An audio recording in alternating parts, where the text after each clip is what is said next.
Welcome back to the Porsche ring, to the Pärnu Summer Race 2025. We had a long delay due to the oil on the track, and it was not just in the start-finish area.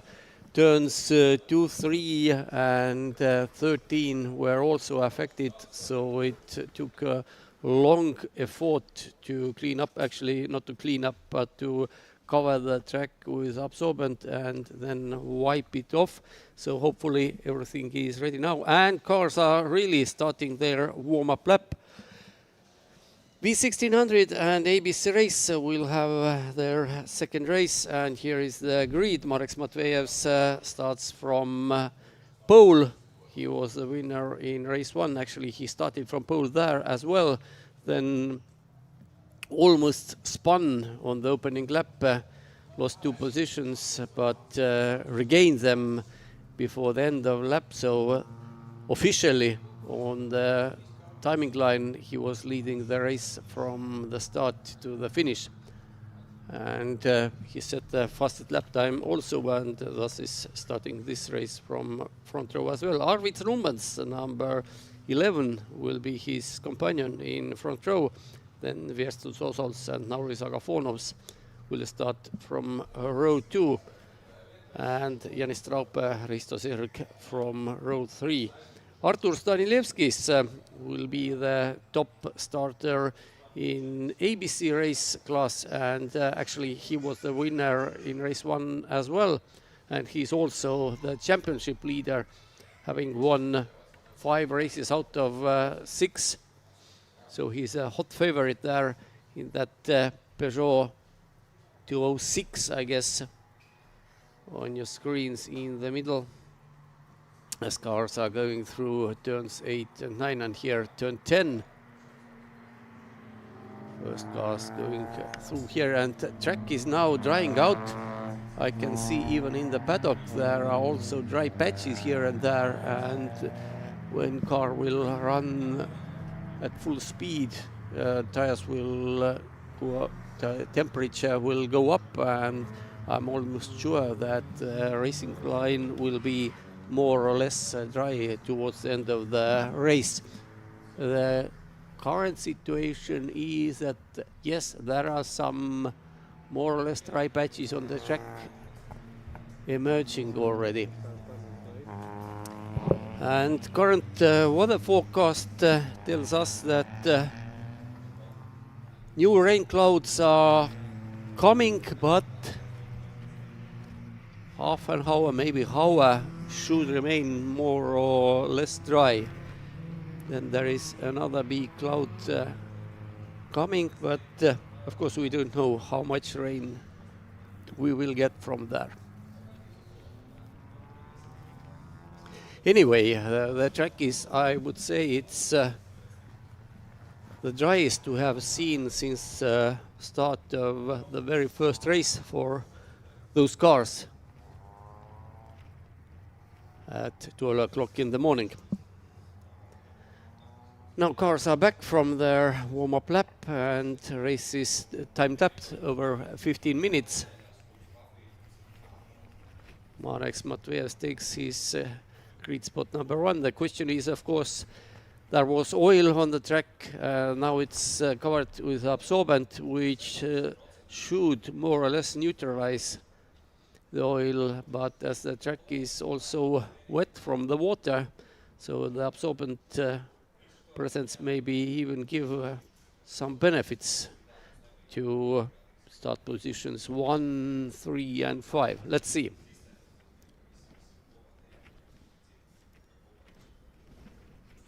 Now everything seems to be ready, or at least, yeah, at least seems. Maybe now it is ready. Engines are revving. And here they go. It's a green flag. Race number 2. Again, Matvejev took a good start. He's leading, and it means that the grip was okay.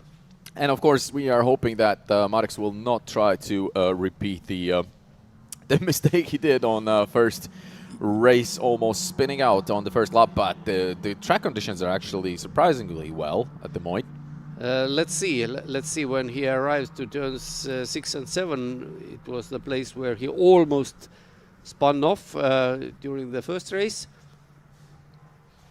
He's around the corner, and I think he has arrived. And you can see, yeah, there is dry line. Dry line is also already forming somewhere. And we have first car off the track. A shortcut, actually. It's on V1600. But she didn't gain anything with it. Unfortunately not. It does not work that way in circuit racing. So first off-road experience for V1600 as well. Yeah, it is quite mixed order. I will say that Matveevs and Rumbens have escaped more or less. And seeing this correctly, Straupe's car driver's side window is open. There is no window, I guess. There is, but I think it has dropped down, maybe? Maybe this can happen. It can happen after a roll. Anything can happen with the car, but I'm pretty much sure it's not quite okay. So Agafonov's in front. Yeah, I was correct. No window. If it's dropped or is it broken, we don't know, but it's definitely not there. Then definitely Janis Straupe will not complain about heat in a car. He has good ventilation now. Yeah, for sure. And Ozols has dropped to 6th somehow. Actually, he started from P3. Yeah. He started from 3rd. So not the best start for Viesturs Ozols, but Straupe gained from that. He's still in 5th as he started from. Yeah, exactly. But of course, Rudmies is running away already, and Matveevs in the front. But it's quite weird because between Straupe and Ozols, there's another car in between. Yeah, that's Rudi Reinomägi. Exactly, yeah, Reinomägi. He's the debutant. So Ozols actually drops to P7, and Reinomägi gained a position. And it's a debut for Reinomägi, so absolutely, 14-year-old. Exactly, having a fantastic job right now. Yeah. And you can see from turns 8 and 9 how quickly the track is actually drying now. Yep. Really quickly. And Reinomägi is all over Straupe now. Yeah, definitely. He's actually looking forward to pass, and he's doing it. He's on the inside. He's on the inside, and he is passed. So it means he now going to the outside line. Can he find grip there? Yes, he can. Good job. Yes, he could. Very good job. Straupe's cars is not working as intended, that's for sure. And Reinomägi started from P9. Yeah, so I think the first race wasn't very comfortable for him, those conditions. Yeah. But the question is, Sirk has been, where is the last one? What happened to him? He was 4th in race 1. Yes, and he started from P6. We didn't see what happened to him, but it should have happened during the first lap. Sure. And now he's fighting back. I see he's overtaking ABC cars from left, right, and middle. And even Daugovic has passed Ozols, so I'm wondering if Ozols is having some issues maybe with the car. He's Straupe as well. Straupe is. And we know for sure that Straupe's engine was giving up already on the race 1. The main thing, don't drop any oil onto the track. Yes. And Daugovic is catching Reinomägi, I would think. Well, at least it looks like they're in the same screen right now. Yeah, and no one in front of them, because they had to overtake some slower cars during the previous lap, and Straupe is now already behind everybody basically. I think the interesting battle would be now for the 3rd place for V1600s between Rudmies and Agafonov's car number 227 and 111. They were side by side. They were side by side. They still are side by side. This is the battle we want to see now. It's battle for 3rd position in this race number 2. And yes, Rumbens is in front of them by 2.2 seconds, but Matveevs is long gone already. Long gone, exactly. More than 4 seconds ahead, leading this one out. And yes, Straupe is still crawling on the track through turn 10, but I think his race is over. Yeah, unfortunately, this is bad luck and bad weekend for Janis Straupe. He was quite frustrated when we spoke to him after race 1, but this is racing. What can you do? Meanwhile, the battle for third position is on. Agafonov was still holding third. This time Rudmiesis was not very aggressive. He gets closer in some sections, but in the other sections Agafonov tend to be a little bit faster. And then behind them Reinomägi holds fifth, but Daugavinch is a little bit faster than him. Last time around Daugavinch gained 3/10. So now the gap between Daugavinch and Reinomägi is less than 1 second. So it could be also a good fight for P5. Yeah, very likely. And Rudmiesis gave away about 1/10, but it's not decisive. They still have 8.5 minutes to go. Exactly.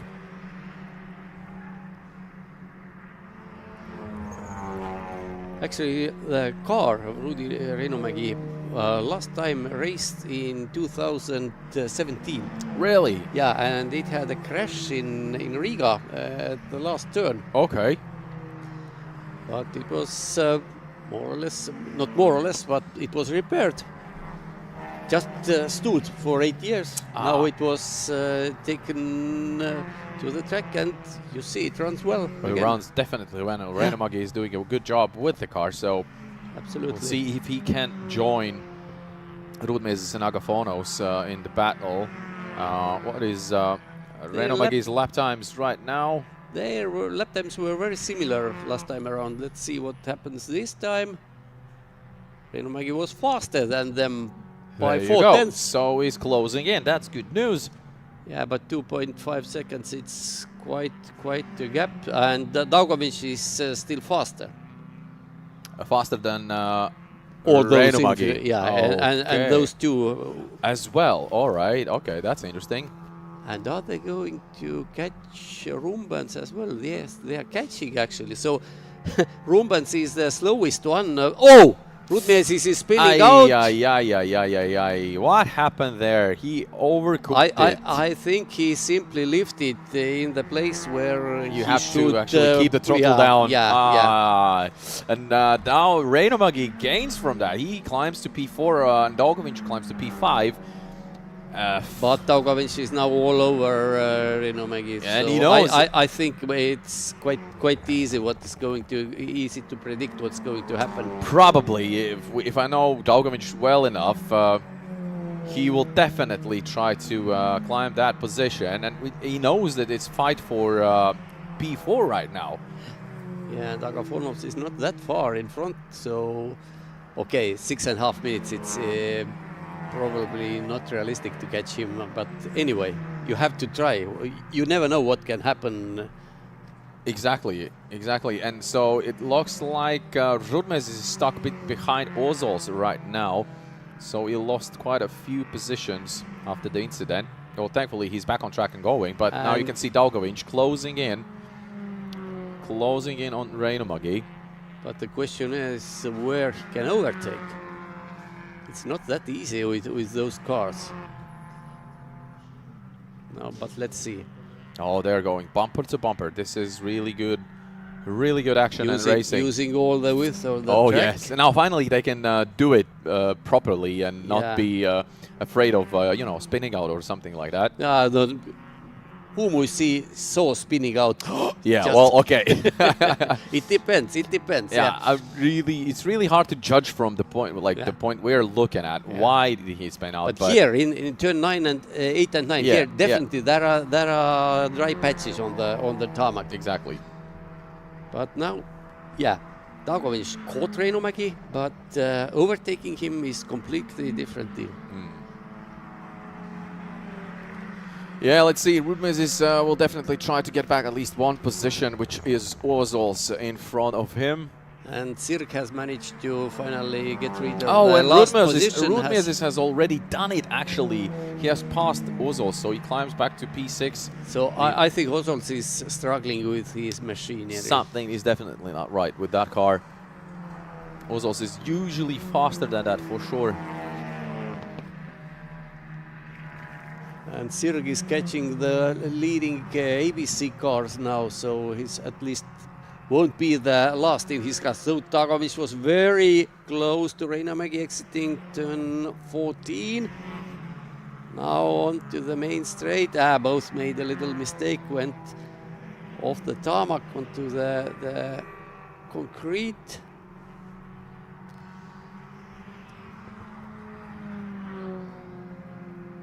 So is Reinamägi entering too fast? Yes, he did. Oh, yes, exactly, he did. Yeah, well, I just have to say it's not really a rookie mistake, but he did not lose out, which is definitely good. He recovered really quickly after that. I don't know if it was intentional or not, but the end result is excellent. Gaining about, I don't know, 20 or 30 meters in one go. Dagovic's car is quite battered on some parts. Yeah. It has seen quite a lot of racing already. Actually, it was a champion car 2 years ago. Yep, that is true. And we are only actually 3 minutes left in the race, so this is deciding. So I would say that the top three are now safe. Reinamägi is in fourth. He's not catching. Okay, he's actually catching Agafonovs. He's definitely catching Agafonovs. But I think this most worrying thing is not Agafonovs in front, but Dagovic at his bumper. Really nice. Oh, and there's a contact. Yeah. Oh. Okay, this is going to be fun. He was just pushing and saying, hey, I'm here, let's go faster. Yeah. All right, let's see what he can do. He's now trying to overtake on the straight, but it's not quite the best position to be. He will try on the outside. Unbelievable. Now he goes to the outside, but went a little bit wide, and Reinamägi really cleverly covered the line. So Dagovic couldn't take the outside line and have a better acceleration. 2 minutes to go. It should be then penultimate lap, I guess.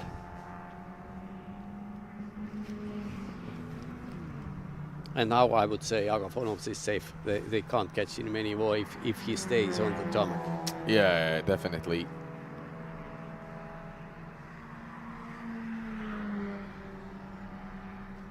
This good little battle. Now the 14-year-old debutant Rudi Reinamägi from Estonia has been really good in this race. Maybe the first one, the track was, there is yellow flag in turn 14. Yeah, that was a spin. Yeah, that was one of ABC cars trying to return onto the track, and does it actually.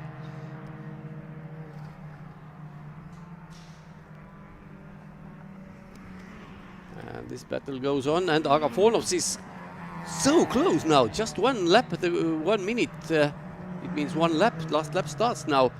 And Agafonovs has been very slow on this lap. Let's see what the gap is on the line. It was 1.9 seconds 1 lap ago. And what it is now.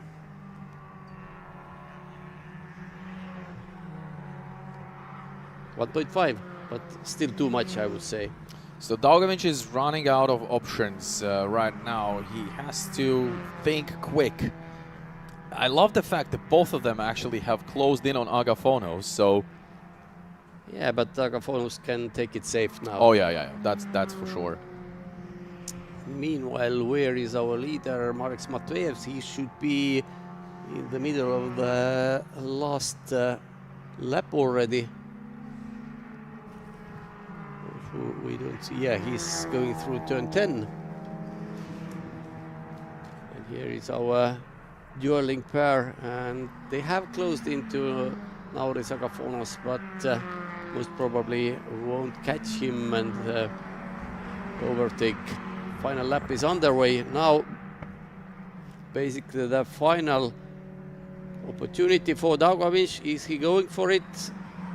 He certainly thought about that, but there is backmarker in front of all those three. And Reinomägi is not letting it slip away. He has done an incredible job in this race. But backmarker, whoever it is making a good job. Oh, and there's traffic, and Daugavins is stuck there. He's desperate. He's desperate to actually pass, but he's running out of track and he's running out of turns to actually make a move.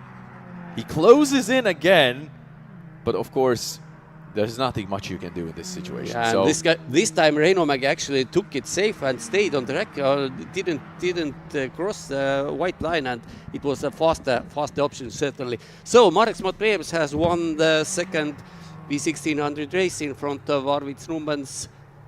We have shown Rudi Reinomägi in third. It means Nauri Sagafonovs. No, Nauri Sagafonov should be third. There is some confusion. Rudi Reinomägi fourth, Emil Daugavins fifth, Kaspars Ruutmies is sixth, Viestur Sosol seventh, Raimond Statsurs eighth, then Risto Sirg should be ninth, and yes he is, and Artur Stanilevskis, who is going to cross the line in 10th, will be the winner in ABC race class, and yes he is. So that was it. That was it for V1600 and ABC race. They can now start to pack up. And Oskars is going to Parc Fermé and have some words with top finishers from both classes. So Marek Matvejevs has full result, 7 races this year in BaTCC and 7 wins. But we have another driver here, Kairo Kallas in BTC 2, who can emulate this result if he wins his second race. And here are the results.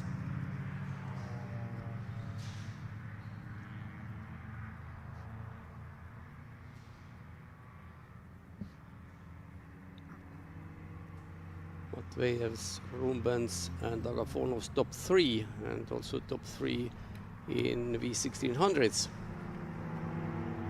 Yes, Vitinja almost spinning. Lap 1. And Straupa's car expired. First he lost speed, then the car expired completely. Actually he was, and this was when Ruutmies spun off in turn 7. Fortunately for him, he could return onto the tarmac and actually lost just 2 positions, no more. Daugavins and Reinomägi fighting throughout the race. Eventually Reinomägi took 4th and let Daugavins in 5th. The next race will be, as you can see on your screens, BTC classes. In about 14 minutes we had quite a long delay due to oil on the track, and so we are behind our schedule by about 30 minutes. All right, guys, here we are in the Parc Fermé after race 2 for the V1600s and ABC race, and of course 2 wins out of 2 races for Marek Matvejevs. We have to talk to the guy. He's unbelievable. He's in a race on his own. Vecīt, tu esi pilnīgi citā līgā šajā nedēļas nogalē. Iespējams, bet ja nelaistītu eļu pa trasi, varbūt būtu savādāk, jo visa trase bija eļā. Tāda neesmu braucis vēl. Neparedzami līkumi, kuros tev vienkārši noslauka tā kā kāds tev ledu pabāž zem riteņiem. Tā kā visu cietiem, kas tikā to galā, jo bet, fans riktīgs, tev tas ir tā kā izaicinājums. Te turies un te tu jau neturies, principā, vispār. Ja taisnē lēzenajā līkumā tevi met ārā, kur tu vari drūti vienmēr braukt, pat pa slapi. Tā kā viss labi, izturēja viss forši. Ideāli. Cerams. Davai. Uzvaru. Super, paldies. So Marek is saying, first of all, shout out to the team. All the guys with the brushes, unbelievable. Both brothers Wongs out there with the brushes doing fantastic job. Yannis included. It was amazing to see the guys working together to clear the track and have the race ready on time. Well, basically kind of on time, but nevertheless they did the best. And Marek was explaining that it was the first time ever for him out there on such a slippery track, as you never know when the grip's gonna change and when you're gonna lose the grip because of the liquids or the oil, whatever was out there. It's all around the track actually in some spots. So it was really challenging to actually do this, but he managed it well and did the race well, and the car went well, worked well, and everything was just right on time. So congratulations once again to Marek. 2 out of 2. Rest of the guys just having a chat. You can see them just chit-chatting after the race. What else can you do? Basically the weekend is over for these guys. 2 races done. All the results are known, and obviously we'll just make sure we try to figure out actually, because the prize giving ceremony is going to be after, I think, next race. So we're going to do a prize giving ceremony between each of the races, which means now the marshals and the stewards have to really count the points and figure out the podium for this Pärnu summer race weekend for the 1600s and the ABC race category. And as soon as they do that, we'll get up there and congratulate the guys with some cups and some champagne. Of course, there's going to be some champagne showers, because motorsport and circuit racing is nothing without the proper champagne shower. We know this for sure. So make sure you stay tuned. We'll head back now to the start grid and get going with the next race on. We have some more racing action for you guys.